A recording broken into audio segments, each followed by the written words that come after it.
박정훈 전 해병대 수사단장은 지난해 8월 최상병 순직 사건의 조사 결과를 경찰에 이첩한 뒤 집단항명 수괴라는 혐의로 보직 해임됐는데요. 군 검찰은 이날 곧바로 박 대령을 입건하고 다음날 압수수색까지 일사천리로 진행했습니다. 그런데 국방부 검찰단이 이미 강제 수사가 시작되고 일주일이 지난 뒤에야 비로소 박 대령의 항명죄가 성립하는지 법률 검토를 한 것으로 드러났습니다.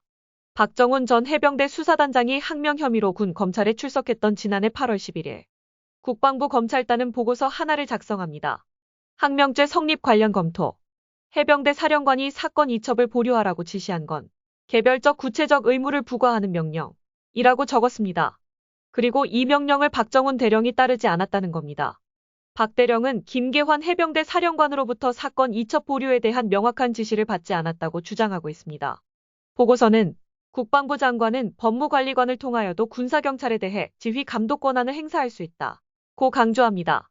그러면서 이종섭 당시 국방부 장관이 구두로 이첩 보류를 지시한 것도 상관의 명령에 해당한다고 결론 내립니다.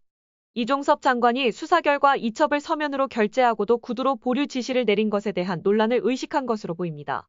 박정훈 대령의 항명 혐의를 설명하기 위해 만든 보고서인데 작성한 시점이 이상합니다.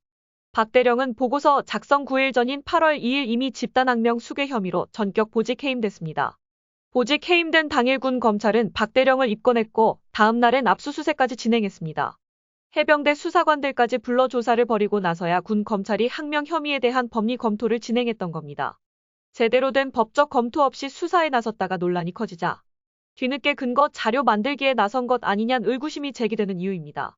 군 검찰은 이후 8월 14일엔 해병대 수사관 2명을 혐의자에서 빼며 박 대령의 죄명을 집단항명 수괴에서 항명으로 변경하기도 했습니다.